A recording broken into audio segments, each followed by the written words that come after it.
بەناوی خوای پەروەردگار سڵاوتان لێبێ بینەرانی عزیزی پەیامی ڕۆژ خۆشحاڵم کام ڕۆژ خۆم جەلال لەگەڵ هاوکارم کاگریاز بەرنامەیە پەیامی ڕۆژی ئەمڕۆتان پێشکەش دەکەین بۆ هیوایی کە ڕۆژێکی خۆشتان ببێت. بەناوی خوای بەخشندەی میهرەبان خۆشەویستانمان لە بەرنامەی پەیامی ڕۆژ بەیانیتان باش لە هەرکوێگەن خۆشی واسوودەی میوانتان بێ دڵ و دەروونتان هەمیشە پڕ لە خۆشی و شادمانی بێ. بڕگە و پرۆگرامی ئەمڕۆی پەیامی ڕۆژ لە سێ تەوەری سەرەکی پێگاتووە. تەوەری یەکەمی بەرنامەکەمان قسەکردنە لە خۆشویستن و ئینتیما بۆ نیشتیمان، بۆچی پێویستە نیشتیمانمان خۆش بوێت،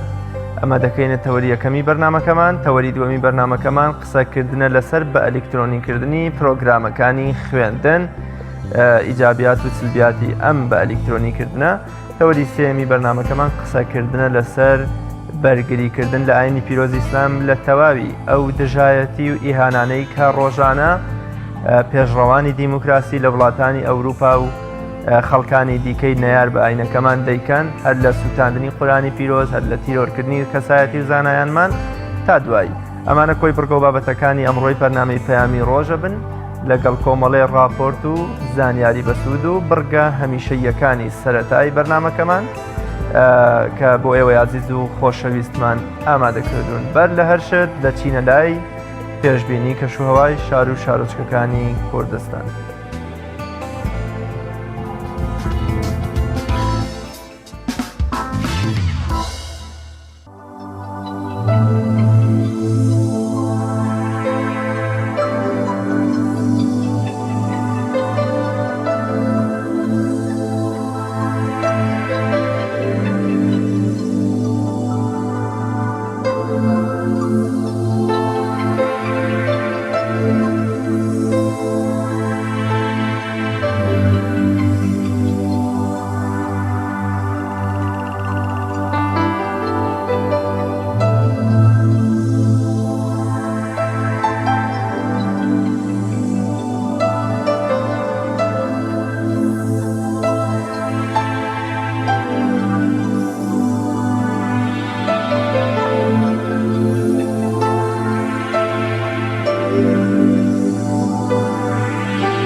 نرخی دراوەکان ئەو بڕگەی کە هەمیشە لە بەرنامەی پەیامی ڕۆژەوە دەتوانن بینێری بن بۆی کە زانیاریتان نەبێت لەسەر ئەو گۆڕانکاریانی کە بەسەر نرخی دراوەکان داهاتووە،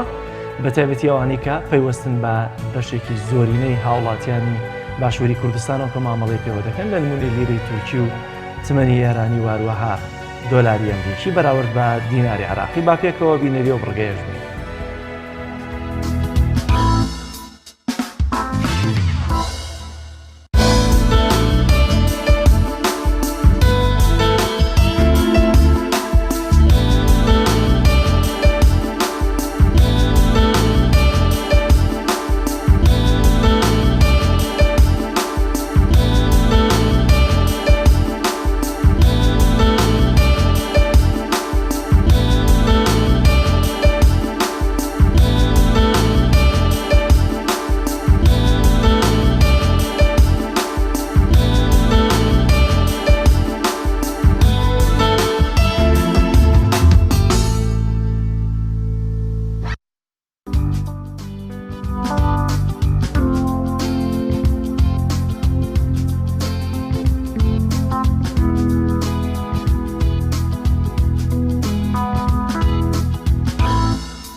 دەچینە لای بڕگەی یادەوەری و ئاشنا دەبین بە بەشێک لەو ڕوودا و بەسەراتە گرنگانەی کە لە 23 نۆڤەمبەری ساڵانی ڕابردوودا ڕوویانداوە و ئێستا لە ئاوێنەی ئەمڕۆوە سەیریان دەکەین.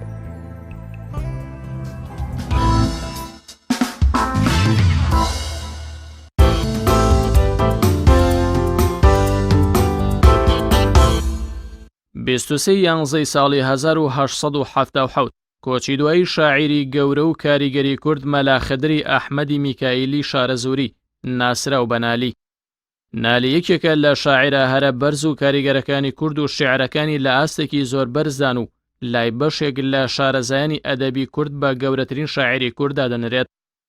نالی زۆربەی زۆری تەمەنی لە سەمبوڵ و دەرەوەی وڵات بەسەر بردووە.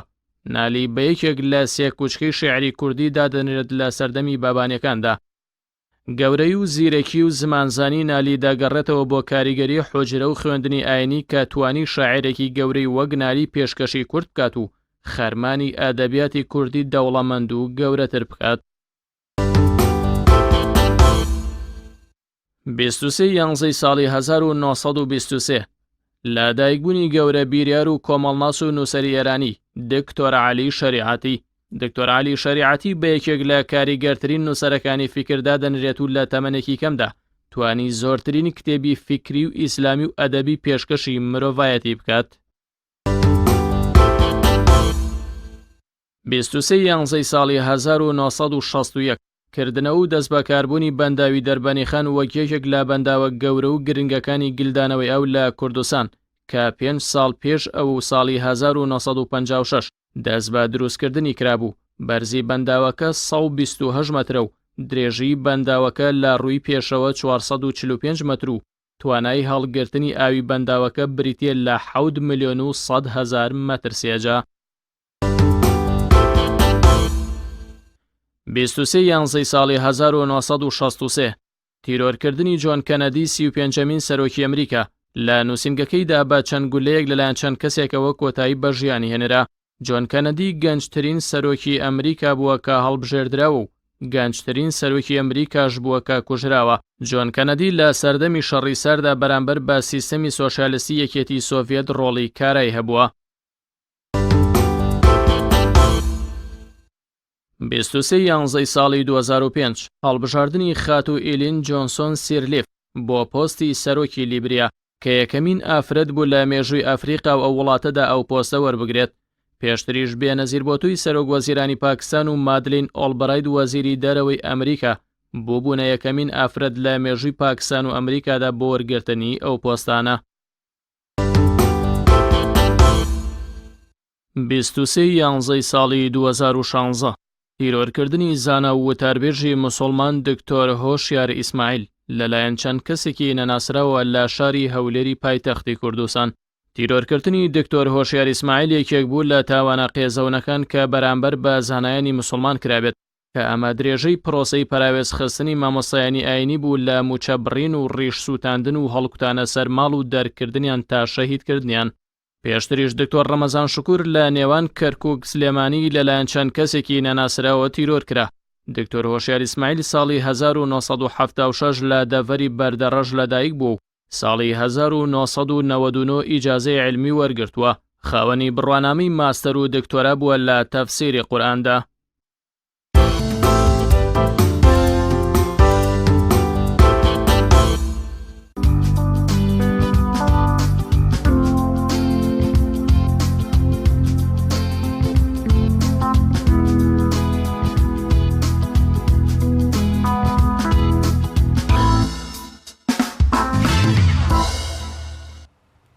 بابزانین خۆشویستنی نیشتیمان چییە و چۆن دەبێت؟ ئایا لە باشووری کوردستان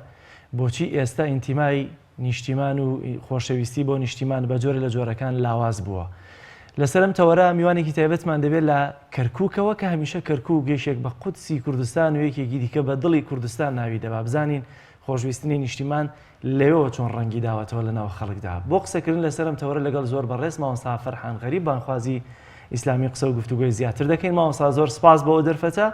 ئەگەر لێەوە دەست پێ بکەین ئایا ئاینی پیرۆزی ئیسلام چۆن پێمان دەڵێ دەبێ نیشتیمانی خۆمانمان خۆش بێت؟ بەڵێ سپاس بۆ جەنابشتان لەسەرتاوە. بسم الله الرحمن الرحیم.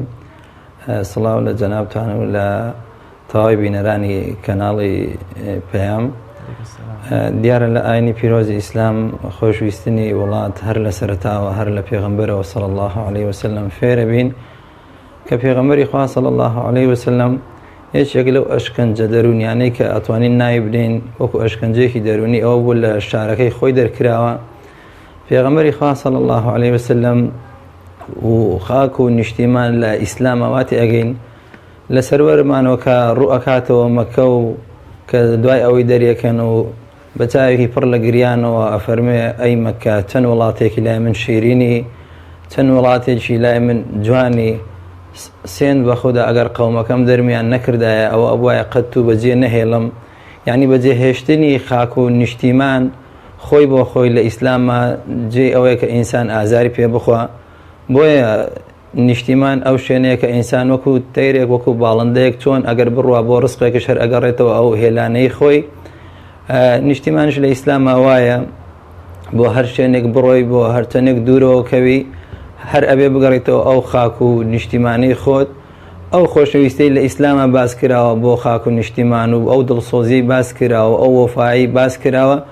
لە قورئانی پیرۆزش ئەتوانین کە چەندین ئاەت باس لەوە ئەکا. تەنانەت خوای تەبارەک تەعالا ئەگەر قەومێکی عقوبەدا بێ وەکو ئەوەی کە بۆ ئەوەی تەوبە بکەن، ئەگەر عقوبەیەکی زۆر توندیانیدا بێ ئەوە تا بێ ئەو شار وڵاتە بەجێ بێن. بۆیە ئێمە ئەتوانین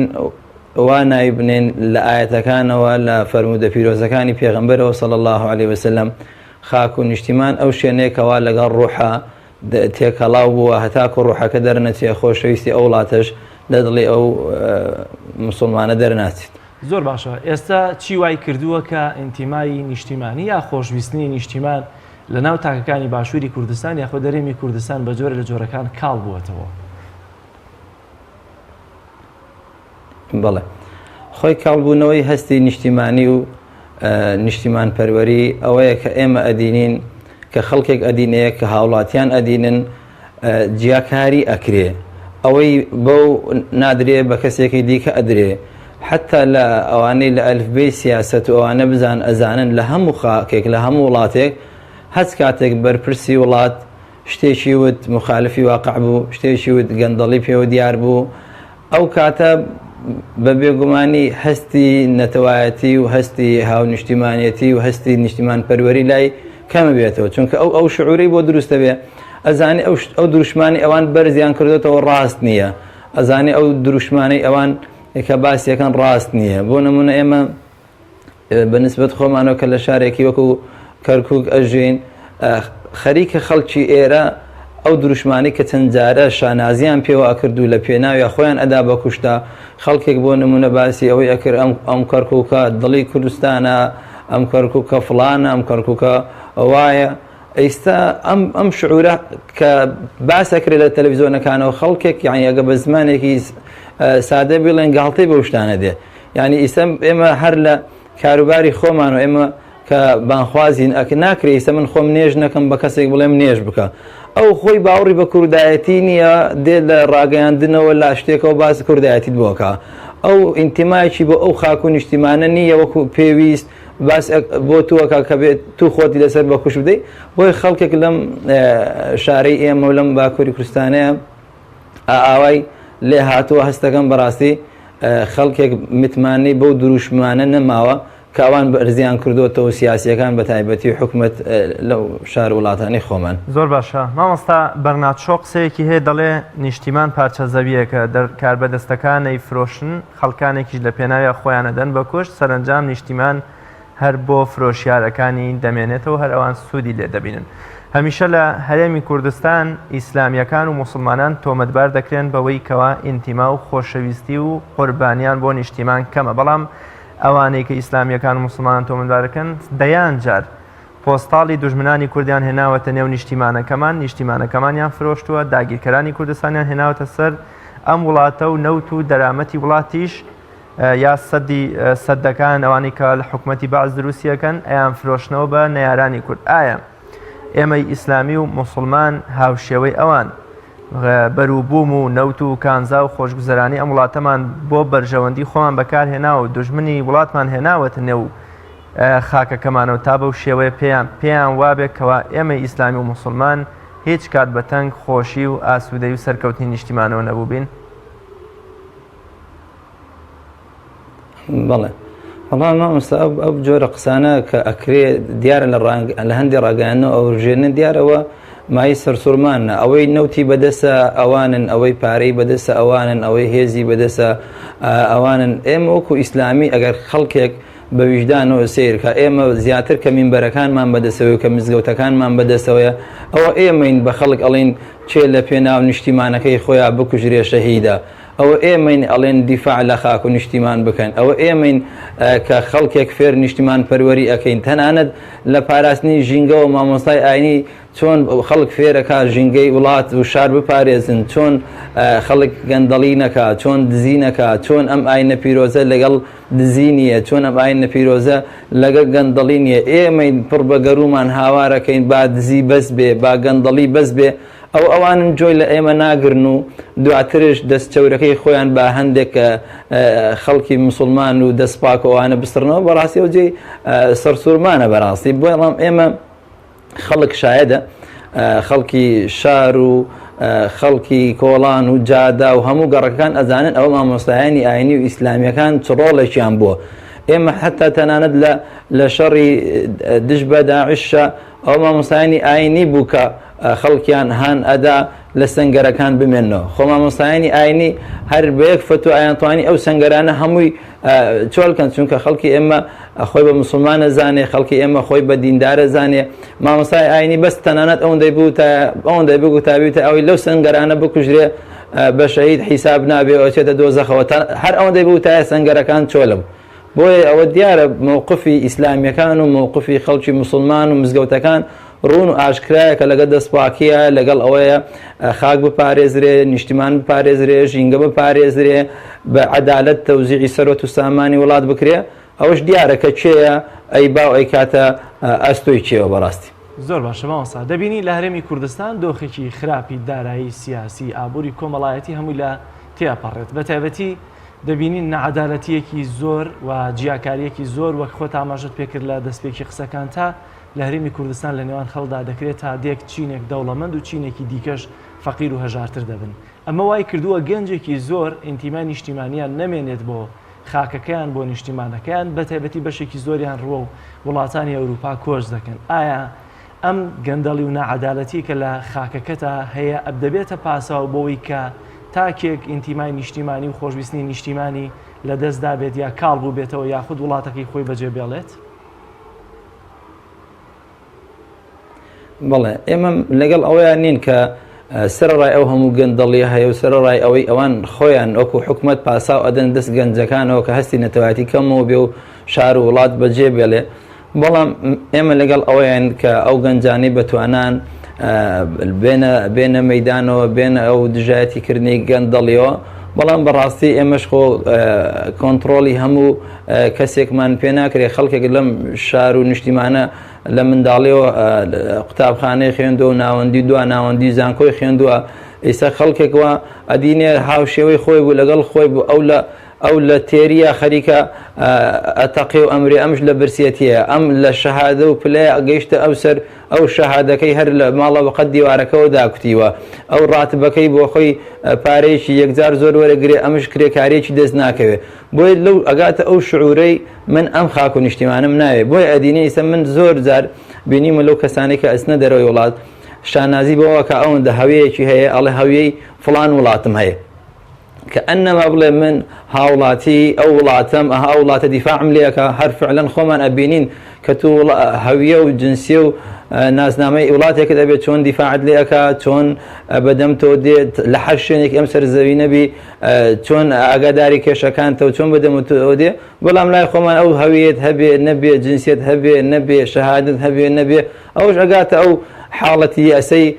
کە ئەنەما ئێمە ناتوانین بڵین گلەی لەو گەنجە بکەین ئەتوانین بڵێن لە خەفەتا سەر خۆی هەڵگرت ئەژینا کەس نییە حەزکە شاری خۆی وڵاتی خۆی ئەم کوردستانە جوانە بەجێبێلێ بەڵام ئەوانن وا ئەکەن ئەو گەنجە بەتوانانە خۆمان هەموو ڕوو لە دەرەوە بکەن بەڕاستی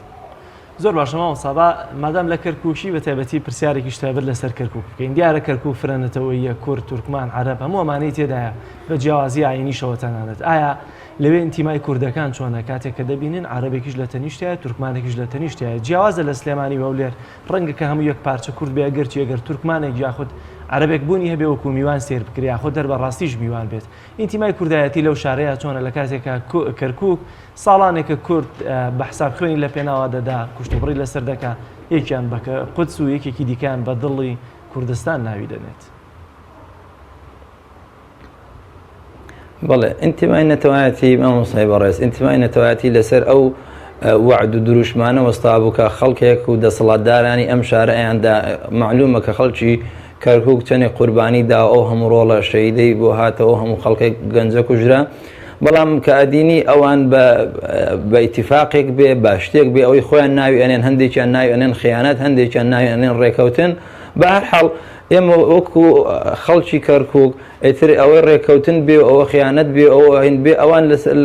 بەرامبەر ئەو وعدانەی خۆیان بە وەفا نەبوون خەڵکش ئەو هەستەی نەتەوایەتی نەماوە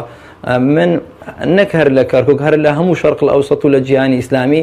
هەستەکەم دروشمی قەومایەتی دروشمی ئێمە کوردین و فڵان ئەڵێ ئێمە عەرەبین ئەوە دروشمی تورکمان هەستە هێواش هەستەکەی لاواز بۆتەوە خەڵکی گوشار بۆتەوە نەک هەر لای ئێمە خەریکە لای تورکمانەکانش لای عەرەبەکانش زیاتر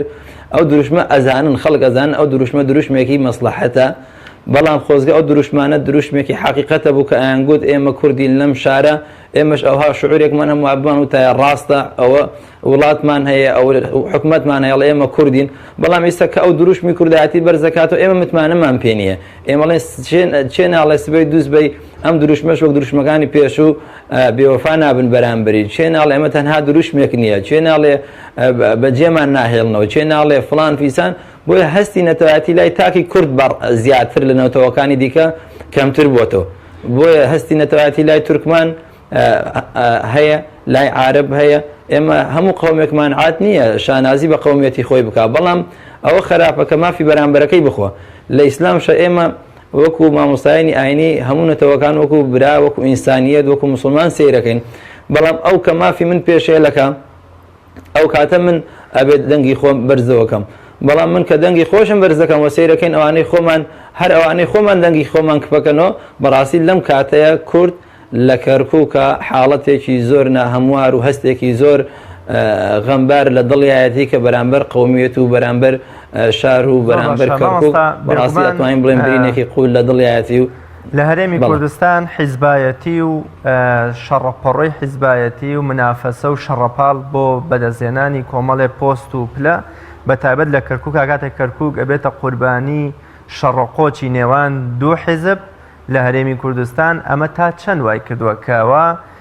حیزبەکانمان ئەوەندەی لە هەوڵی بەرزکردنەوەی باڵانس و پێگە و بەرژەوەندی حیزبی خۆیان دابن ئەوەندە بەلای قەزیە و مەسەلەی نەتەوایەتیەکەدا نەچن ئەمە تا چەند وای کردووە بەتایبەت بە شێوەیەکی گشتی لە کوردستان و پاشتریش لە کەرکووک تا چەند وای کردووەکەوە گەنجی ئێمە هاوڵاتی ئێمە ئینتیما و خۆشەویستی بۆ نیشتیمانەکەی نەمێنێ بڵێ بەڕاستی خۆی ئەو دوو بەرەچیە و سێبەرەچیە زەرەری هەرە گەورە و خاڵی هەرە سەرەکی بابەتەکەیە خۆزگە هەر لە هەرێمی کوردستان شەڕەپەڕۆیانە کرد ئەو شەڕەپەڕۆیان نەئێهێنایە ناو کەرکووک حیسابی ئەویان بکردایە کەرکۆک دۆخێکی تایبەتە ئێمە هەر لە ناو کەرکووکشە هەندێک لایەن لەوانەی خۆمان 100% لەگەڵ ئەوەی خۆمان نەبوون ینی با بڵێن فڵان کوردە و ئیتر هەموو لایەنەکان لەگەڵی بن نە هەر لە ناو کەرکووک ئەوها تەعاملیانە کرد ئەو لایەنەی ئێمە نییە ئەمە بۆ حتا بە نسبەت تەعیناتەوە من یەکێک خۆم لەو کەسانە بووم کە کاتێک شادم بەدەستهێنا بوو تەعیناتم ڕاستەوە خۆ بوو ئێمە لە بۆ نمونەیەک نمونەت بۆ باس بکەم بۆ بینەران باسکەن لە کۆمپانیای نەوتی کەرکووک تقریبا 14500 فەرمانبەرمان هەبوو لە 46-47 کورد تێپەڕی ناکرد ئێمەش وەکو کورد شەهادەی ئەومان هەبوو کە ڕاستەوە خۆ تەعین بین کە تەعینەکەش هەر لای کوردەکەی خۆمان بوو ئەو کاتای گوت تو سەر بە حیزبەکەی ئێمەنی بەڵام لە بەرامبەرە ئەدینی عارب و تورکمانە ئەو ڕێژە زۆرەشیان هەبوو هەر تورکمانێک بەس تورکمان بووە عیلاقەی بۆ نەبوو لەو حیزبەیە لەو حیزبەنیە لەو مەزهبەیە لەو مەزهبەنیە هەوڵی بۆ تورکمانەکە ئەدا عارب هەوڵی بۆ عاربەکە ئەدا بەس کوردەکەی خۆمان ئەوە نەبوو وا تەمەشا بکە ئەمە کوردە و ئەمە غەدری لێکراوە و ڕێژەی فەرمانبەری کورد زۆر کەمە ئەبوایە چی بکەی ئەبوایە بچیت سەر بە حیزبێک لەوان بی یان سەر بەوان بی ئەنجا تەعیناتەکە لای چێ بووایە ئەوە زاڵا بوو بەسەریە بۆی ئەم دووبەرەکی بەم ڕۆژەمانی گەیان بەڕاستی. زۆر باشە، زۆر سپاس بۆ بەڕێزمەوە سا فەرحانخەری بانخوازی ئیسلامی کە لە شاری کەرکووکەوە میوانمان بووی. سپاس بۆ زانیاریەکانت. بینەرانی عزیز، ناوبڕێکی کورت وەردەگرین و لە پاش ناوبڕەکە و لە درێژەی بەرنامەی پەیامی ڕۆژی ئەمڕۆمان پێتان دەگەینەوە.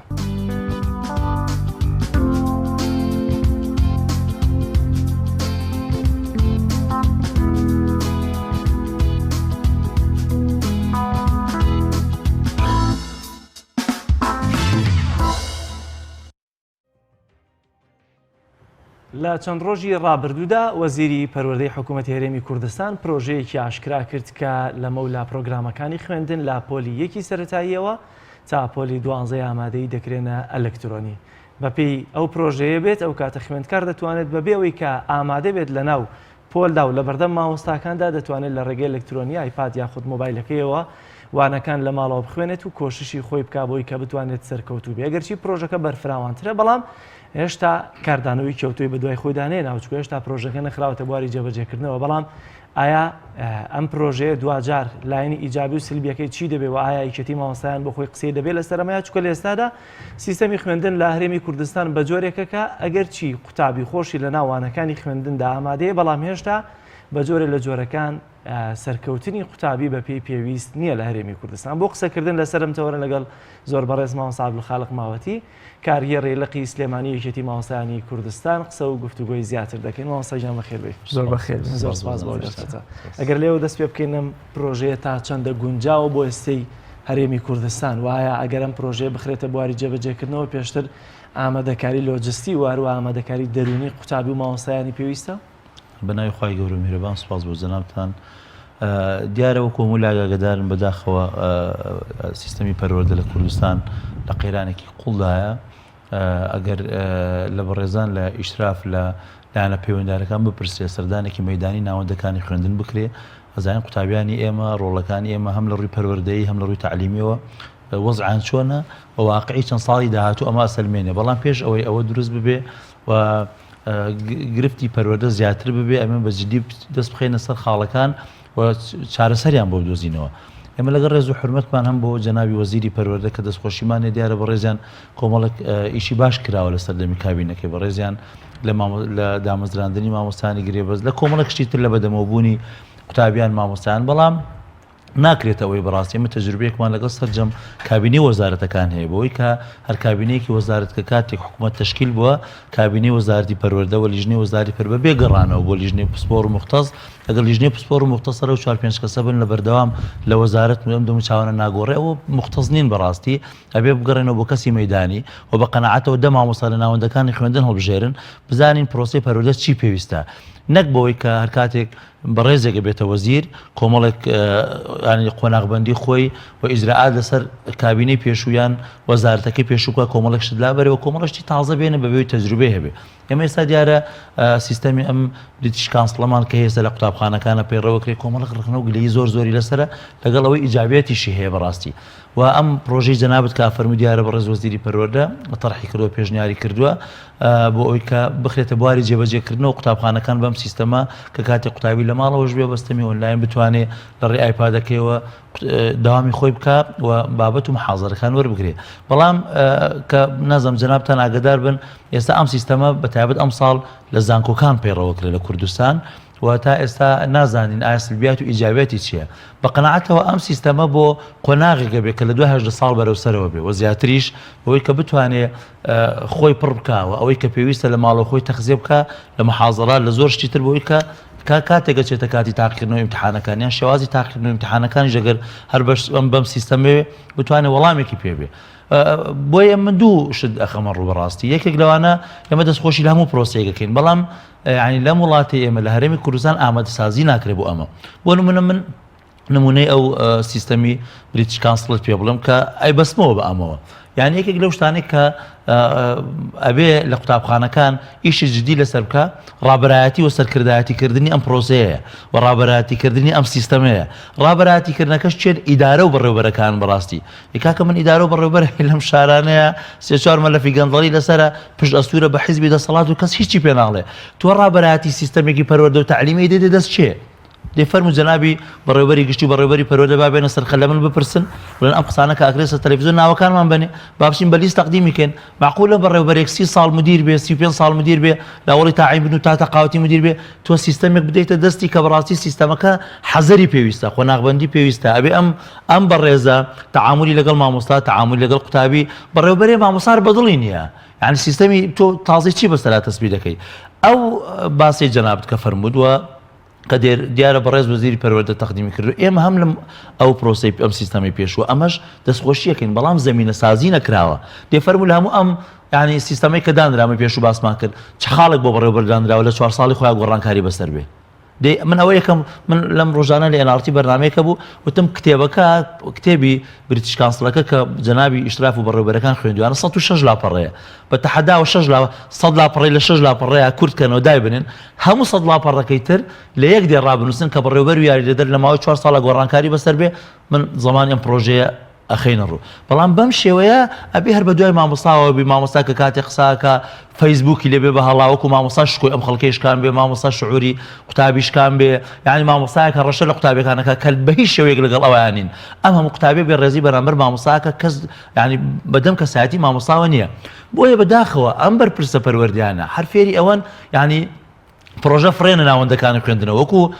تاقیکردنەوەی تاقیگەی لێ هاتوو بزانین نەتیجەکەی چێ بێ ئەنجا لە توایە دەرەخرێت بۆیە ئەم پرۆژەیە لە سەرەتاوە دوو زوعفیە بێ یەکێکیانەوەی پەروەردەیە بەڕاستی کاک جەلەل پەروەردە لە وڵاتی ئێمەیان نەماوە بەداخەوە ڕێز نەماوە احترام نەماوە یعنی هەر لە سەرەتا یاسای پەروەردە لە تعلیمی کوردستانیش ئێستا بریتێ لە پەروەردە و فێرکردن من بە تەحەداوە لەمەوە پەروەردەی لە قوتابخانەکان ناکرێ کامەیە وانەی پەروەردەی ئیسلامیمان هەیە دەرێتە دەست کۆمەڵێک مامۆستا کە بەداخەوە ناتوان ئاەتێ بکەنەوە دوای گلەیی لە بەرنامە لە پەیامەکە کرێ کە نەخێر ئەم بابەتی پەروەردەی ئیسلامی بە ناوەندەکانی خوێندن نابێت ئێدە تۆ وەرە بە شێوەیەکی پەروەردیانە مامەڵێ لەگەڵ بکە ئەمە خاڵی دووەمیان وەکو باسمان کرد بەڕاستی زەمینە سازی نەکراوە ئەم قوتابی ئێستا قوتابیمان هەیە هەر لە قوتابخانە ڕاکە باش من یعنی ئەم خۆ ئێستا ئەمە بەردەمی قوتابی کەوە بەڕاستی سەرچۆپی بۆ کێشەیە بەخوا لە هەفتەیەکە دوجار سەیری ئایپاد ناکە تاقیکردنەوەکەشە بە هەزار ئەم لاولا شتێکی لێ سەدایانیشێنی لە پۆلەکەیەوە بە زۆریش بەگوێ هاوار دەکەی وەری ناگرێت من ئێمە خۆمان یانێزان چی ڕووکەشێکی هی نین بەم ئیشە نەک بەم پرۆزەی بەسی بە پەروەردە بە جدی لە قەیرانە ئەبێ جەنابی وەزیری پەروەردە و هەموو لایەنە پەیوەنددارەکە مەبزان باشە کاتێک دەرسی پێنجەمە من ئەوانەی مامۆستان ئەوانەی قوتابین دایک و باوکیش قوتابین بڕواکە دەقەی ئەخیر مامۆستاکەی جەڕسە مامۆستاکەی بڕێن بۆ لە قوتابخانە بێزارە ئەی بۆ لە وڵاتێک کە ئەم پرۆسانە ئەو ئەم پرۆژانی تەبەنیەکرێ لە کاتژمێر هەشتەوە تا 4 پاژنی ڕۆژ بە جەناب دەفەرمووی پەروەردە لە قەیرانایە بۆ نهێنانی پرۆگرامی سویدی و هی وڵاتان یا زۆر جار گۆڕینی زمانی منهەجەکە لە کوردیەوە بۆ ئینگلیزی لە ئینگلیزیەوە ئێتەوە بۆ کوردی وەکوەوەی لە فیزیا و بیرکاری دەیەکان ئەمساڵ بینیمان هەروەها ئەم سیستەمی بە ئەلکترۆنیکردن ئایا ئەمانە تەنها بۆ قوڵکردنەوەی قەیرانەکانە وە کۆڵێک کەڵەکەکردنی کێشەگەلێکی تری پەروەردەیەم ئایا پێت وایە ئەم هەموو گۆڕانکاری لە چەند ساڵی ڕابردوودا بینیومانە ڕەوشی پەروەردە یان بەونە کێشەکەڵەکە بۆکانی پەرۆدام من یەکشت بخەمەڕوو من تەجروبەمان و مێژوو چەند ساڵ و کابینەکانی پێش ئەومان بۆ دەرەخە کە بێ ئومێدین بۆ یعنی سەردەمی بەڕێز دکتۆر دڵشاد عەبدوڕەحمان هات سیستەمی یەک بۆ نوێی دانا ئەم سیستەمی یەک بۆ نوێیە لەگەڵ ئەوەی ناڵێن ئەمە هەموو شتێک زەربی سفر ناکەین و بەڕاستی ئەبێ ئیجابێت و سلبێت و قۆناغ و وڵات و لایانی کۆمەڵایەتی و لایانی ئابووری و یعنی شێواز و ئامادەسازیەکانی ئێمە تا چەند بەدەم ئەم سیستەمەوەیە کوا سیستەمی یەک بۆ نۆ باش سیستەمی یەک بۆ نۆ کە بەڕێز دکتۆر دڵشاد یعنی ئێستا تاکتاکە لایەنێ مەکتەب تەبەنیەکرێ ئەویش ئەگەر کۆمەڵێک بەنامی تری لە پێش بێ خاڵی دووەم لە یعنی ئەوە یەک کات نییە بەسەردەمی ئەو کابینانی پێشوا بێن بەڕێز دکتۆر پشتیوان سادق یەکێک لە ئینجازەکانی جەنابیان ئەوە بوو کە قوتابخانەی ئینگلیزی زۆر کردەوە کە ئەم وڵاتی وا لێ کرد ئێستا من پێ دەڵێم قوتابی پۆلی 5-6 بۆ نازانێت کوردی بنووسی هەر پێ دەڵێم حەزەکەی ڕۆژێکتر لەگەڵ قوتابەکە داوەتمان کرد با لێرە دەستکا بنووسیت بزانە توانێ بینووسیانە ئینجازی ئەم بەڕێزە ئەوە بوو لە شارەکان کە ئەگەڕا کاکەوە هاتی نە سلێمانی خۆم لەگەڵ بەڕێزە دانیشتم ئەوە دڵتان خۆش بێ کە ئێمەوە لە سلێمانی چل قوتابخانەی تر ئینگلیزیمان کردەوە ئێ باش ئەم کابینەی کۆتایی پێ کابینەی دواتر هات جەنابی دکتۆر ئاران یعنی هەمووی هەڵۆشانەوە هەمووی هەڵۆشانەوە ئێ باشە ئێمە بێ فاڵ بۆ چێ بگرینەوە وەزیری داهاتوومان چێە ئەم سیستەمی بریتیش کانسڵە و ئەم سیستەمە بە ئەلکترۆنیک کە جەنابیان من دەستخۆشی لەکەن بۆی بێ زەمینە سازی بۆ بکرێ بە زەمان چی هەڵنەوەشێتەوە کاکە بێ وڵات کە کاتێک سیستەمی سیاسی ڕێگەخرێ سیستەمی پەروەردە پەیوەندی بە سیستەمی سیاسیەوە هەیە ئەبێت 10 ساڵ بۆ 15 ساڵ تۆ پرۆژێکی استراتیژی دەبێت بۆ پرۆسی پەروەردە کە کاتێک جەناب دەبی بە وەزیر بەڕێز دەبی بە وەزیر کەسێکی ترە بێ بە وەزیر هەمانەوە تەبەنی بکەن نەک بە عەقڵی خۆم چی باشە من ئەوە جێبەجێ بکەم بەڕاستی مامۆستا ئەڵێ پندێکی کوردی ئەڵێ کابرا نانەبوو خوا دڕۆی پیازی دەکڕی بەڵام ئێمە لە ئەگەر سەیری پەروەردە و سەیری قوتابخانەکانمان بکەین ئێستا دەبینن قوتابخانەکانمان هێشتا دوو دەوامی و سێ دەوامیان تیا دەکرێت و دۆخی ینی پێداویستی لۆجستی ناو قوتابخانەکان زۆر تەنانەت 1-2 ساڵێک نەبێت جاران گرفتی چاپی کتێبیشمان لە ئەولەوێتی گرفتەکانی پەروەردەیە بوون ئایا تا چۆن دەپێویستە ئێمە سەرەتا ئەو گرفتانە چارەسەر بکەین ئەو کات بیر لەوە بکەینەوە کە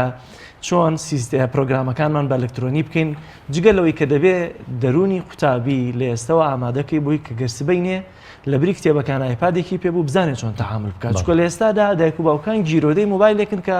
لە ماڵەوە بە منداڵەکانیانن چه جایەوەی کە سبێنێ ئەگەر موبایلەکەی بەدەستەوە بوو چی ئەکا نازانی دەرسە خوێنە یاخود یاریە لە ئەلکترۆنی پێدا دەکات چۆن دەبێ ئامادەکاریانە بکرێت وەڵام من ئەوەی کە عەرزم کردن ینی لە دانانی بەڕێوەبەر و مدیر لە شێوازی مامەڵەکردنی پەروەردەیی لەگەڵ قوتابیان لە فێرکردنی قوتابیان لە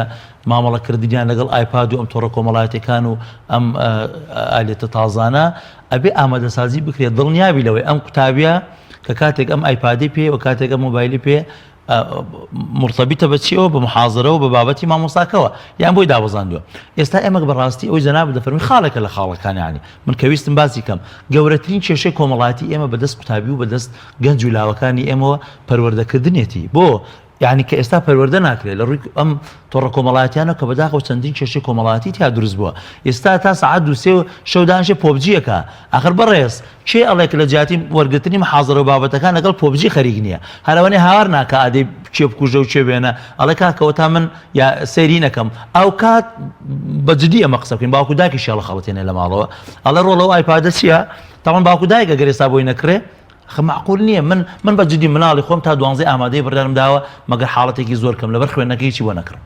باشە ئەوەی کە پێویست بێ نە فەیسبووکە نە ئەنتەرنێتە نە ئەمانە ئەوەی ضرورات بێ بۆی دابینەکە باش ئەی کە کاتێک ئێستا لە 6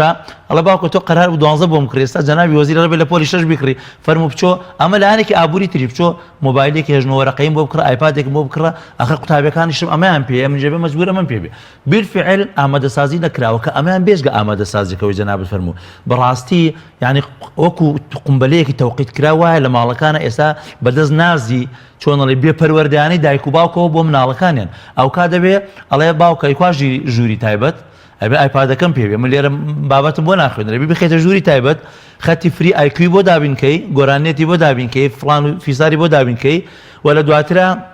سعادێکیش ئەگەر کەسێک بچێ لێ بپرسی ئەڵە مێرە ژوورۆ سەعیمەیە زەمان چییە پەروەردەی ئەم نەوانەی ئێمە ئەم قوتابیانە ئێمە ڕۆڵەکانی ئێمە ئەو کراوە سەداقەتێک مستاقێتێک لە بینی قوتابی و مامۆستا و لە بینی قوتابی دایک و باوکە دروست بێ نەخێر جەنابەت فەرموون باسی قوتابخانەکان منەوە لە مۆبایلەکە تایەتێگەر ئێستا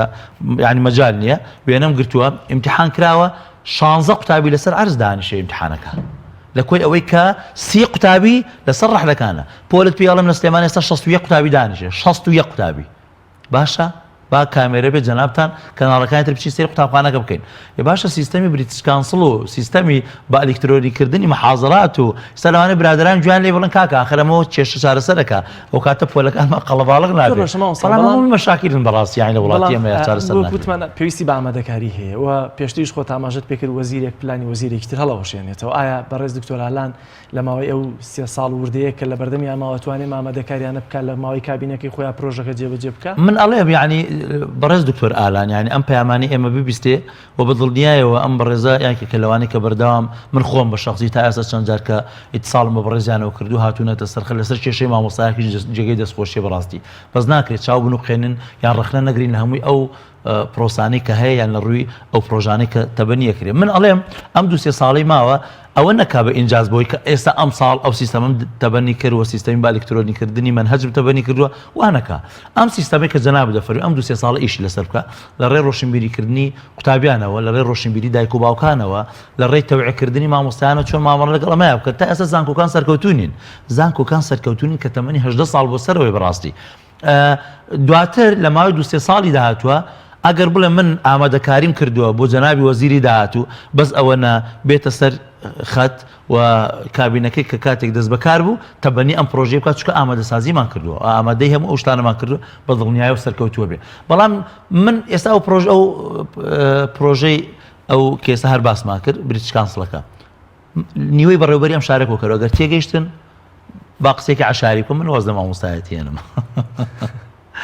ینی ئێستا ڕوون نییە ینی چەند مانگە تەبەنیە کرد لە قوتابخانەکە ینی شڵەژاویەک بە قوتابخانەکانەوە دیارە کاکە فەوزایە مشتریفدێ ئەوە ڕوا کاتێک جێی دەستخۆشیە ئەم پرۆژەیە مامۆستا بۆ گەڕەخاوە قوتابخانەکان بە جۆرێکی لە جۆرەکان توانای مامۆستا دەرەخا لە قوتابخانەکان بەڵام تێنەگەیشتووە ینی بە 2 ڕۆژ بە 3 ڕۆژ مامۆستا و مدیر تێناگات تو کاتێک دەورێکی پێبینی ئەوەش مامۆستاگەدارن بۆچی تەواوی پرۆسەی خوێندن ئەگەر ئەم پرۆژەیە یان ئەم مەسلەی بە ئەلکترۆنیکردنی پرۆگرامانە ئەگە شتێکی خراپ بێ و ناسەرکەوتویە بۆچی تەواوی پرۆسەی خوێندن لە هەرێمی کوردستانە پێوە بسووتە و بێتە قوربانی بۆچی حکومەت هەوڵ نادا کۆمەڵێ خەڵکی نوخبە هەم لە مامۆستا هەم لە قوتابی لە شوێنێکە مەکتەبێکیان وەکو چۆن مەکتەبی خاوەن پێداویستی تایبەت جیاکرێتەوە مەکتەبی نابیستەکان جیاکرێتەوە مەکتەبی ئینگلیزی جیاکرێتەوە بە کۆمەڵێت لە تەلەبەخ کە خۆیان خوازیاری ئەم جۆرە سیستەمەن لەگەڵ کۆمەڵێ مامۆستا بە کۆمەڵێ فێرکاری و پەروەردەییەوە ئەزمونونەکان بەسەر تاقی بکرێتەوە ئەگە جوان و سەرکەوتو باش بوو سەرنجام وردە و دەخۆشی ئەتەنرێتەوە بۆ کۆمەڵکە بەڵام ئەگەر ناسەرکەوتو و سلبیات و خراپەی زۆرتر بۆ کاتە خەڵکیش ئامادە نیە سەرلەبەری ژیانی خۆی یان بەونە کۆی پرۆسی خوێندنەکەی خۆی بخاتە نێو ئەم سیستەمە ناسەرکەوتەوە ئەم بەدڵنیایەوەی جەناب دەفەرمی کە لە خاڵەکان کە بۆ من ئامادەسازی بکرێ بۆ پرۆژەیەوە ئامادەسازی بکرێ بزانین چی بکرێ دوورنی یەکێک بێت لە شتانێک کە چەندی قوتابخانە جیا بکرێتەوە بەڵام ئێمە بەپێی وقعی جوغرافی دانەندرێ بۆ نمونە ئەم پرۆژەی پێشوو لە کۆیە لە هەنە شوێنی تر تاقی کرابوو ئەکرێت لە هەموو شار و محافظەکان بۆ نمونە لە شارۆچکەکان یەک دوو قوتابخانە بە نموزە زۆر بگیرێ ئەم پرۆژەی لەسەر تەبەنی بکری ئەو کاتە ئیجابیات و سلبیاتی ئەمە ئەبێ ئەوە بکری ئەگەر نەکری هەر زۆر فاشی لە بەڕاستی ئەمە بەدڵنیای ئەمەی جەنابەت باس کرد ئێمە پرۆسەی پەروەردە بە عام لە قەیرانە ناکرێ ئێمە بە کۆمەڵک پرۆژەی ترکە بێنین دڵنیای قەیرانەکان چارەسەر ناکە منەکو عەرزم کردیەوە تا تەجروبەی چەند ساڵی پێشوو کابینەکانی پێشومان لە پرۆسەی پەروەردە کە بەداخەوە ینی ساڵێک بایکۆت کرا ساڵ و نیەک بایکۆت کرا کەسێک ئامادە نەبوو لێدوانێکی باش یعنی لەسەر مامۆستا بدا بەداخەوە پیانەوتن هەڵپەڕن پیانەوە چی بکەن ئەنجا خاڵێکی تر تو ئەم هەموو بارگرانی لەسەر قوتابخانەکان ئەم هەموو بارگرانی لەسەر مامۆستا زەمان نییە ئەوە سێ موچە قودرە کاکی وەزیری دارایی لە پرۆژە ڕۆژێکی خۆیانە بە خۆی و لایەنەکەی خۆی و کە قەرار بوو بارودۆخی ئابووری چارەسەر بکرێ بەڵام بەداخەوە تا لەسەر تەرح و پێشنیاری ئەوانە فەرمونون سێ مانگی ئەم ساڵی کەتیاین بکرێ بە پاشەکەوت یان جارێکی درۆک و سیستەمی پاشەکەوت شتێکی وەنە جوان بێت تاڵاوی پاشەکەوت نەچوێ بە قوڕگی مامۆستا و فەرمانبەرانە زەمان چییە لە یەکەوتۆ موچەی بەغداد بۆ دێ بەڕاستی زەمان چی ئەم حیزبانەی کوردستان واز لە گیرفان پڕکردنی خۆیانێنن ئەم نەوتەیان تەسلیمی بەقای کەنیان بۆ خۆتان بفرۆشن و تەسلیمی خەڵکی کوردستانی کەن بۆیە کە کاتێک تۆ باسی ئەماکەی گوزەرانی مامۆستا ئابووری مامۆستا تا ئێستا قوتابخانەکان بۆ معلوماتی جەنابتان دینارێکان بۆ نەڕۆشتۆ ئەم پارەی حانوتەکە ئەڕوا تەسلیمی قوتابخانەکان نەکراوەتەوە مەسروفاتی تیا بکەن مامۆستا 5,000 کۆکەرەوە ئادەی باوکو دایکی قوتابی لەم سیستەمە تازەیە بێ 5,000 بێنی ئادەی کاکە داماوی ئەوەیە قوتابی مامۆستاش تووشی کارە بێ زێرا پاگەکاتەوە هەڕەشاکە و مەجبورە یعنی بۆی قوتابخانەکەی کۆکاتەوە ئێدەی فەرموو تۆ بودجەیەکی باش بخەرە بەردەستی بزانە پرۆژەکە سەرکەوتوویە بیاننا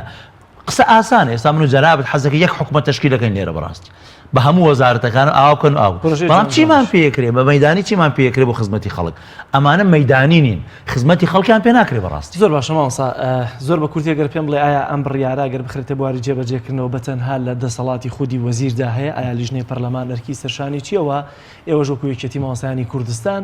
ئەمە ئەگەر بە ئاسانی بەبێ ئامادەکاری بخرێتە بواری جێبەجێکردنەوە هیچ ڕێگریەکی لێ دەکەن ئەمەی کە وەزیر بە دڵنیایەوە ئێمە داواکارین لە بەڕێزیان هەم لیژنەی وەزارەت کەەوە دڵنیان ئەو لەگەڵەوە لیژنەی پەروەردەی پەرلەمان متمانیان بۆ بژێڕێتەوە بۆی کە لە پرسە چارە نووسانزە پەروەردەیەکانە قسە پرسیان پێ بکرێت بۆ لێ دواترا نەبرە جێگای ڕخنە و گیلەی و گازندا و چەندین کەسی پسپۆر چەندین مامۆستای بە ئەزمون ینی کاکە تەبیعی مامۆستا کەسی ساڵ خزمەتی لە قوتابخانەیەکە ینی هەر ئەوەنە ئاوری لێ بەرەو بیبەرە لیژنەی وەزارە لەسەر کورسی و مێزێدانی پرسێکی پێ بکە کە دڵنیام مامۆستایەک لە قوتابخانەکانە بەقەد ئەوەنێ وەزیر و لیژنەی وەزارەتیش ئاگاداری تەربیە و پرۆسەی پەروەردە و کێشەکانی پەروەردە و ئەم واقعەیە بۆیە ئێمە داواکارین ئەوەی کە هەیە هەم لە جەنابی وەزیر هەم لە لیژنەی وەزارەتی پەروەردە هەم لە لیژنەی پەرلەمان هەم لە یەکێتی مامۆستانی کوردستان بەڕاستی کە بەداخەوە هەیمانەی حیزب هەر تا ئێستا لەسەرەوە بۆ نمونە وەزیری فلان بڵێ چی ئەم لەگەڵ یایەتی فلان لەگەڵ یایەتی بەڵام داواکاری هەم یەکێتی مامۆستانی لیژنەی وەزارەت هەمووی لە لیژنەی پەروەردەی پەرلەمان بێنە سەرخەت و جەنابی وەزیر لەگەڵ ئەمانە پرسڕاوێش بکە ئەو کار زەمینە سازی بکە ئێمەش خۆمان پشتگیری یەکەین بۆ کاتێک مزاعفاتی لەسەر قوتابی و لەسەر ناوەندی خوێند و پرۆسی پەروەردە نەبێت. زۆر سپاس بۆ بەڕێز عەبدولخالق ماوەتی کارگێڕی یەکلەقی سلێمانی یەکێتی مامۆستایانی کوردستان. زۆر سپاس. بەڵێ خۆشەویستان دەچینە لای ڤیتێک هاوڵاتیەک بە شێوەی کۆمیدی دەگرێت ڕەخنە دەگرێت لە دهۆک بە پێکەوە بچینە لای ئەو ڤیتیە.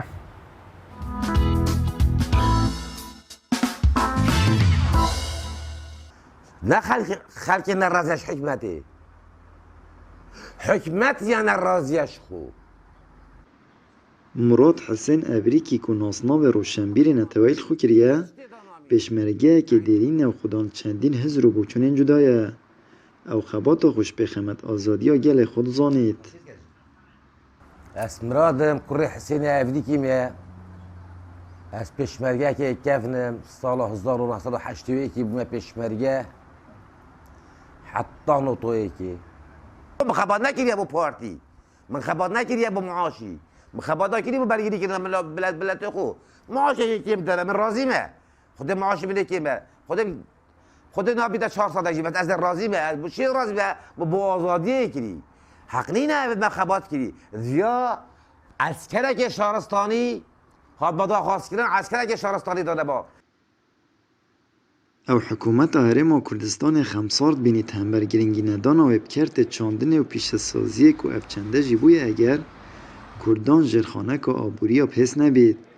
و کردستان پیش نکوید. کفلت چیلی همه دینه ترکیه 2000 دینارا کفلت بزنه همه دینه 1000 دینارا مليون كفل سليماني واربيل والكركيك والخناقين والمندلي يتنا فير الكاشف سيارة يتشنا تركي معملة بيلافا اري او معملة بيلافا او كفليش ما تكرني تشيلي 2000 دينار بريمري او هر كفلة تشيلي 20 بيلافا يتخني هر بيلافا دنا ب $7 يعني هاي خسارتي المتكن ای رجبین هم بر روشنبیرن کردان ابدیتن و روشنبیرن ما پتر مجیل شارستانیتن بیانینه و داغبارم کلتور و دیروکا وان و بر همین وان پتر تخوینن الجه هنده که هزر دیروکا خود بکن و داینان بکن نه گریدای روشنبیریان توا کردن تشت بیانی پتر تخوینش هزر کرده داینانا شهرستانی تا خودا شهرستانیان اردلان دا شهرستانیان میرزوبوتان دا شهرستانیان لولان دا یعنی به کرداجی خودان شهرستانی دا که مظلوم بون بس نه آمادن علی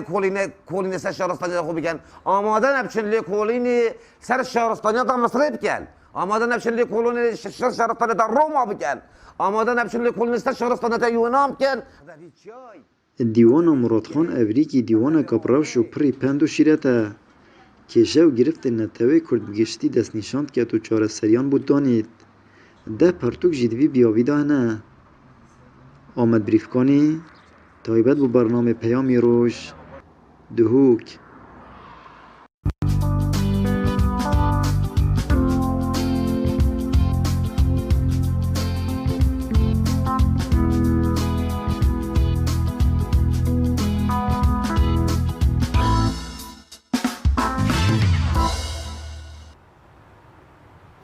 بەڵێ خۆشەویستان تەوەری سێمی بەرنامەکەمان قسەکردنە لەسەر بەرگریکردن لە ئاینی پیرۆزی ئیسلام کە ڕۆژی ڕابردوو سەرۆکی یەکێک لە ڕێکخراوە ڕاستڕەوە توندڕەوەکان لە نەرویج هەستا بە سووتاندنی قورئانی پیرۆز کە بێگومان ساڵانە لە ئەوروپادا یا لە وڵاتانی دیکە لە ڕێی چەمکی ئیسلامۆفۆبیاوە کۆمەڵێ ئیهانە و سوکایەتی بەرامبەر بە ئاینی پیرۆزی ئیسلام و مقەدەساتی موسڵمانان ئەکرێ بۆ قسەکردن لەسەر تەواوی کاردانەوەکان یا بەجێ لە جۆرەکان ئێمە چۆن بەرگری لە ئاینی پیرۆزی ئیسلام بکەین لەم سەردەمەماندا کەوا هیچ پاڵپشتێکی ئابووری و سەربازی و تەنانەت سنوورێکی جوگرافیشمان نییە بۆ قسەکردن لەسەر پرسە گرنگە لە شاری ئەڵەبجەوە میوانداری زۆر بەڕێز کامیل مححمود نووسەر و بانخوازمان کردو. مامۆستا کامیل سڵاوی خوارد لێبێ، سپاس بۆ دەرفەتەی بە ئێمەت بەخشی. با بپرسین ئێمە ئەرکی ئێمە بە وەکو موسڵمان وەکو شوێنکەوتوی ئاینی پیرۆزی ئیسلام دەرحەقی سوکایەتی و ئیهانە و هێرشی خەڵکانێکی نەیار بە ئاینەکەمان چییە و دەبێت چۆن بەرپرسیارانە مامەڵە بکەین؟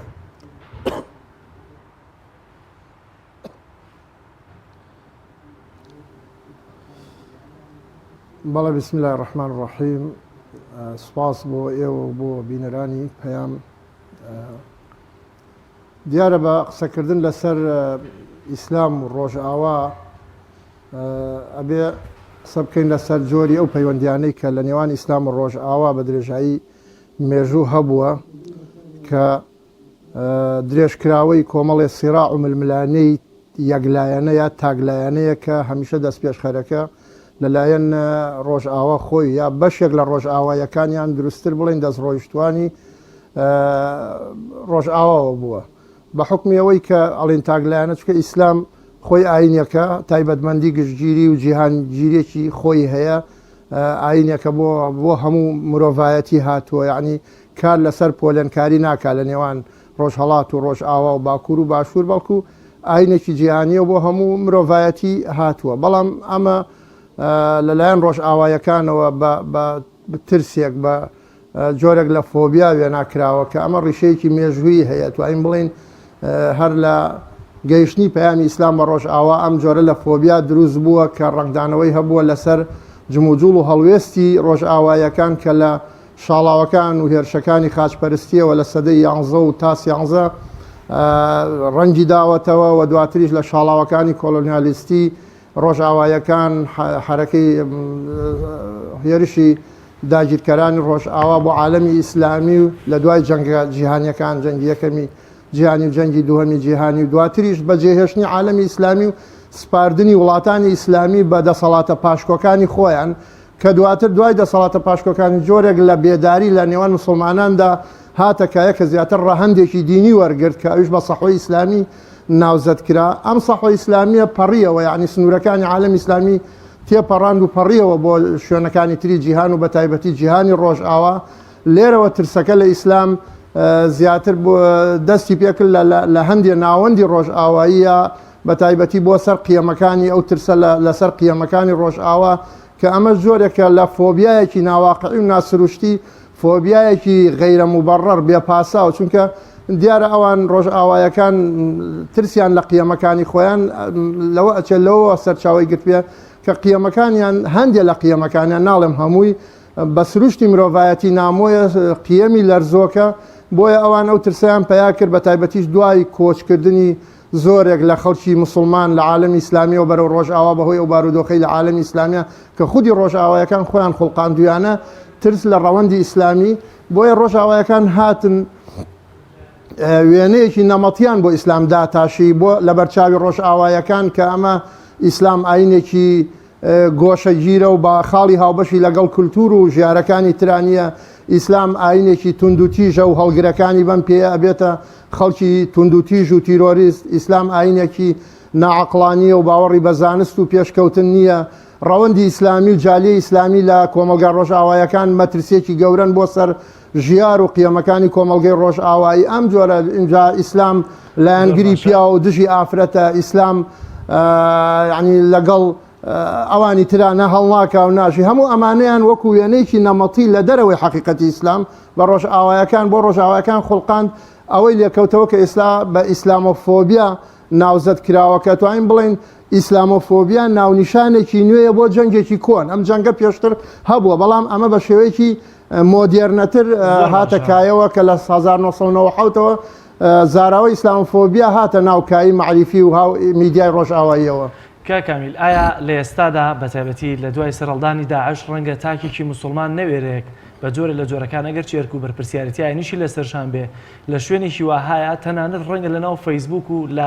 نەک لە ئەوروپا لە هەرێمی کوردستانیشان نەوێرێ بە جۆرە لە جۆرەکان دیفاع لە ئیسلام کە لەبەرەوەی ترسی تۆمەتی تیرۆر و ترسی تۆمەتی داعشبوونی پێوە وەسڵ بکەن. ئایا ئێستا دەبێت تاکی مسلمان چۆن وشار بێ کە لەلایەکەوە ئەرک و بەرپرسیارەتی خۆی لە بەرگریکردن لە ئیسلام بەجێ بگێنێ و لەلایەکی دیکەشەوە دژاتی خۆی بۆ پەرگیریانەی بۆ فکرە پەرگیریانەی کە لە بازنەی ئیسلام دەچنە دەرەوە یاخۆ دوورن لە ئیسلامی واقعیەوە بە دوور بێت.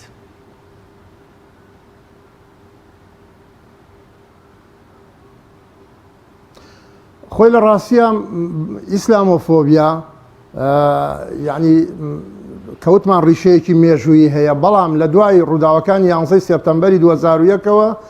ڕۆژئاوایەکان زیاتر دەستکراوەتر بوون بەرامبەر بە مسلمانان و بەرامبەر بە حرەکاتی ئیسلامی و تێکڕای بانخوازان وانەی لە حەقلی ئیسلامیە کارەکەن. ئەمەش ئێمە ناتوانین یعنی هەموو بەرپرسیارەتەکە بخەینە ئەستۆی ڕۆژاوایەکان خۆیان، بەڵکو بەشێکیشی ئەکەوێتە ئەستۆی بەرپرسیارەتەکە ئەکەوێتە ئەستۆی مسلمانان خۆیان و بەتایبەتی ئەو گروپانەی کە کاریان لەسەر توندوتیژی و تۆقااندنی ڕۆژاوایەکانیش کردووە و پەلامار و کارەکانیان یعنی نەچوەتە خزمەتی بواری بانگەوازی ئیسلامی و گەیاندنی ئەو پەیامە بە ڕۆژئاوایەکان خۆیان. لەبەرەوە ئێستا توانین بڵین کارکردن لەسەر ئیسلام و گەیاندنی پەیامی ئیسلامی بە ڕۆژئاوایەکان تا ئەندازەیەکی زۆر ینی کارێکی سەخت و دژوار بووە، بەڵام لەگەڵ ئەوەشە ئێمە بەهۆی ئەو تەکنەلۆژیا و پێشکەوتنەی کە ڕۆژئاوایە کە ئێستا دنیای ئەمڕۆ بەخۆیەوە بینیوە ئیسلامیەکان ینی ئەتوانن بەشێکی زۆر لەو بربەستانش تێپەڕێننەوە لە ڕۆژ ئەمڕۆ تۆڕەکانی پەیوەندیکردن لە ئارادا هەیە، ئەنتەرنێت لە ئارادا هەیە، کەناڵەکان لە ئارادا هەیە، بەڵام گرفتەکە ئەوەیە لە عالەمی ئیسلامیە لایەنی فەرمی ڕژێمی دەسەڵاتدار لە عالەمی ئیسلامیە ڕژێمە دەسەڵاتدارەکان لە وڵاتانی تاک بە تاکی ئیسلامی کار لەسەر بانگەوازی ئیسلامی کار لەسەر ڕەوانەوەی ئەو ترسە ناکەن، بەڵکو بەشێکیان بەشە لەو دەسەڵاتانە خۆیان بوونەتە بەشێک لە پرۆسەی ئیسلامۆفۆبیا، یعنی بوونەتە ئیسلامۆفۆبیستێکی زۆر عیار 24 لە ڕۆژئاوایەکان خراپتر. یعنی تەماشاکەی ڕژێمێکی وەکو میسر عەبدولفەتاح سیسی حەزەرەدا بە ڕۆژئاوایەکان ئەڵێ ئەو کۆچەریانەی کە دێنە ڕۆژئاوا مەترسین بۆ سەر ئێوە ئاگاتان لیان بێ. هەندێک دەسەڵاتدار لە وڵاتانی کەندا و حەزەریان ناوە بە هەندێک وڵاتی ڕۆژئاوایی کە ئاگاتان لەو کۆچەریانە بێ کە ئەمانە مەترسین بۆ سەر ئیسلام. لەبەرەوە ئەبێ ئەمڕۆ بانخوازانی ئیسلامی بچنە ناو شەریحە جەماوەریەکەی خەڵکی ڕۆژئاواوە هەوڵ بدەن لە ڕێگەی گەیاندنی پەیامی مرۆڤ دۆستانەی ئیسلامی و ینی ئەو ترسە بڕەوێنەوە لە لای ئەوروپیەکان کە و لە لای ڕۆژئاوایەکان کە ئیسلام قابلی ئەوە نییە لێی بترسی. زۆر باش ماوەسە کامیل بێگومان لە ئەوروپایە دەیان و سەدان شوێنکەوت و هەڵگری ئاین و نەتەوە و کەمایەتی و مەزهەبی دیکەژەن، واتە کە پێچەوانن لەگەڵ ئاین و سیاست و لایەنی کۆمەڵایەتی و ئابووری ئەوروپیەکان، واتە پەناهەندن و وەکو مسلمانەکان ینی هاوشێوەی مسلمانانیشن، بەڵام بۆچی تەنها ترسەکە لە ئیسلامە؟ ئایا ئەمە بێمەمان پێ ناڵێت کە ئەوروپا بەجددی لە هاتنەوەی بێگومانی ئیسلام دەترسێت لە داهاتوودا و میراتگری ڕاستەقینەی ئەوروپاش لە ڕووی کۆمەڵایەتی و ئابووری سیاسیەوە تەنها ئیسلام و مسلمانانن؟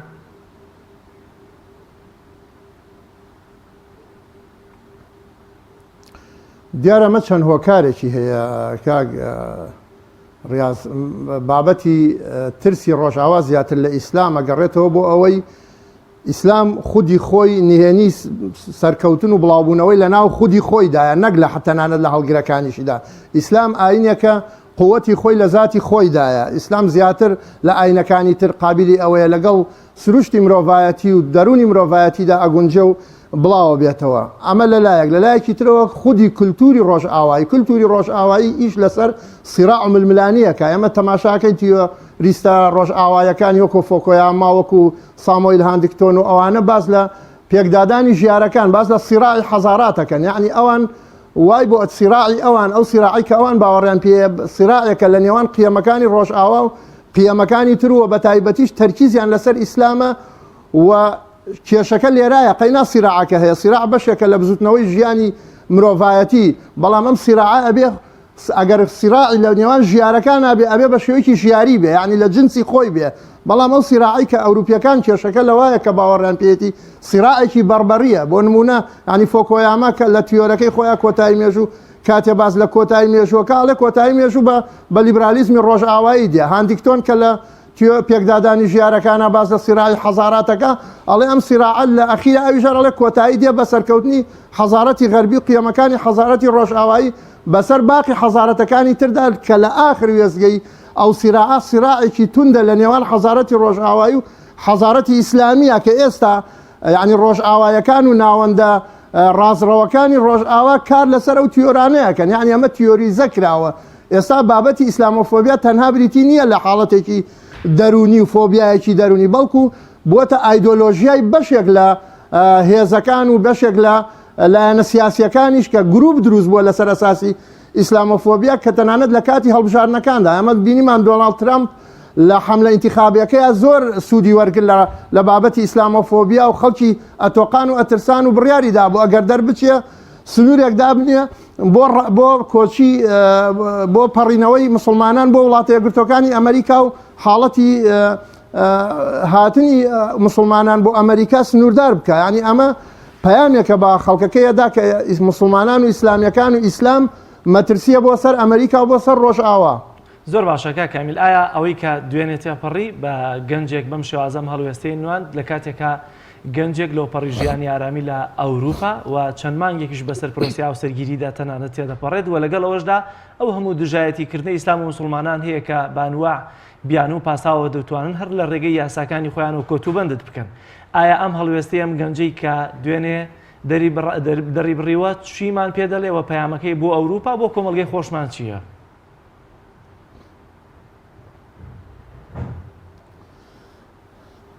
یعنی بابەتی پەلامار و هێرشکردنە سەر مسلمانان و ناوەندە ئیسلامیەکان و شوێنی پەرستن و عیبادەت کە مزگەوتەکانە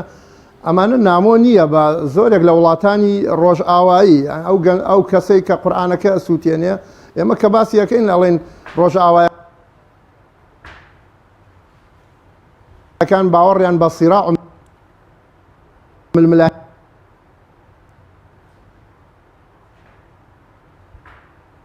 بەربەریە نووسوتاندنی کتێب ینی تۆ باز لە قورئانەکەین قورئان کتێبێکە ڕەهەندە دینیەکەی لێکەرەوە کتێبێکە کە ئێستا لە سەردەمی مۆدێرنە و سەردەمی پێشکەوتنی عیلم و زانستە ینی ڕۆژئاوایەکان پەنا بۆ سووتاندنی کتێب بەرن ئەمە جۆرێکە لە سیراعێکی بەربەری کە ئەوان پیادەیەکەن لە مقابلی کولتورەکان و ژیارەکانی ترە لەوە پەلە کێشە بۆ پەلاماردان و هێرشکردنە سەر خەڵک ینی کۆمەڵکوژی ئەو کۆمەڵکوژیەی کە لە ئازاری ساڵی پارە ڕوویە کە لە نیوزلندا پەلاماری مزگەوتەکە یعنی لە چەند شوێنی تر پەلاماری خەڵکی ئافرەتی حیجاب بەسەر کە بە حساب ئیسلام ستەم لە ئافرەتەکە و لایەنگیری پیاوە بەڵام ئەبینی ئافرەتانی مسلمانی باڵاپۆش لە زۆرێک لە شوێنە گشتیەکانی ڕۆژئاوا ینی دووچاری چەندین مەینەتی ئەکرێ پەلامارە درێ ئیستیفزاز ئەکرێ ینی هێرش ئەکرێتە سەری ئەمانە هەمووی بریتین لە ناوەرۆکی ئەو سیراعی کە ئەوروپیەکان و ڕۆژئاوایەکان باوەڕیان پێ ئێمە ئەوەشمان لە یاد نەچێ بۆی ستەم نەکەین شتەکە تەعمیم نەکەین هەموو ڕۆژئاوایەکانیش باوەڕیان بە ئیسلامۆفۆبیا نیە بەڵکو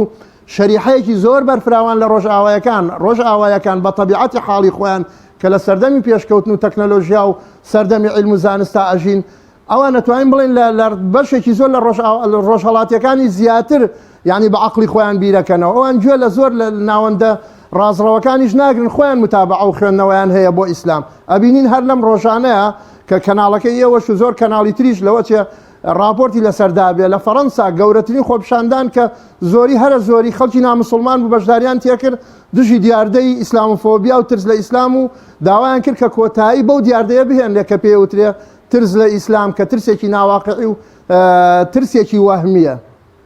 زۆر باشە زۆر بە کورتیکا کامیل ئەمە پەیامێکی هیچ هەیە بۆ کۆمەڵگەی خۆمان بە تایبەتی گەنجێک کە بەم شێوازە هەڵوێستی خۆی دەردەبڕێت؟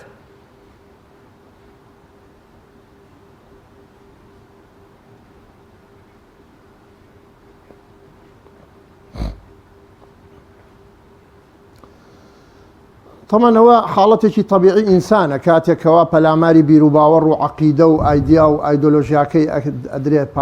پەلاماری پیرۆستترین شت لە لای ئەو کە بریتە لە کتێبەکەی خوا بریتە لەو کەتەلۆکەی کە بڕیارە ئەو ژیانی خۆی لەسەر پیادە بکە کاردانەوەی هەبێ و بە کاردانەوەکە لە حەجمی ئەو ڕەفتارە نامرۆڤانەیە بێ کە لە نمایشێکا بەداخەوە نمایشێکە و شوێنی تایبەتی بۆ ئامادە کراوە کە ئەمە خەلەلە گەورەکە ئالێرا یعنی لایەنی فەرمی لە وڵاتانی ڕۆژئاوا زۆر جار ئەبنە چەترێک بۆ پیادەکردنی ئەو جۆرە لە پرۆسەی ئیسلامۆفۆبیا و هێرش و پەلاماری خەڵکە تونڕەوەکان بۆ سەر مسلمانان و بیر و باوەڕەکانی تریش وەکە ڕنگدانەوەی لەوە ئەبینێتەوە کە ئەبینی لە شوێنە گشتیەکانە شوێنی تایبەت ئامادەیەک لێ بۆ کەسێکی تونڕەو کە بێت قورئان بسووتێنێ لە مقابلیشا دیارە کاردانەوەکە هەرەوەیە خەڵکی مسلمانیش لەو شوێنە تەقبولی ئەو شتانە ناکەن و ئەتر ئەو تەقبول نەکردنە لە عالەمی ئیسلامیا بێ و لە عالەمی ڕۆژ ئاوابێ هەروەکو یەکە ئینسان بە تەبیعەتی خۆی هەندێک شتی پێ قبول ناکرێ و هەندێک جار گیانی خۆشی بۆ خاتە مەترسیەوە. بەڵێ زۆر سپاس. ئەتوانین بڵێن کاک ڕیاض ئەم جۆرە لە ممارەسەی ڕۆژ ئاواییەکان ڕێخۆشکەرە بۆ کاری توندوتیژی و بۆ کاردانەوەیە کە هەندێک گروپی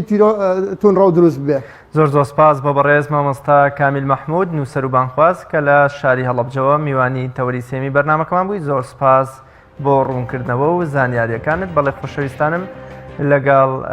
برای بەڕێزم کاک جەلال محەممەد کۆتاییمان ببرگە و پرۆگرامی ئەمڕۆی بەرنامەی پەیامی ڕۆژەنە تا بە گەیشتنەوەیەکتر و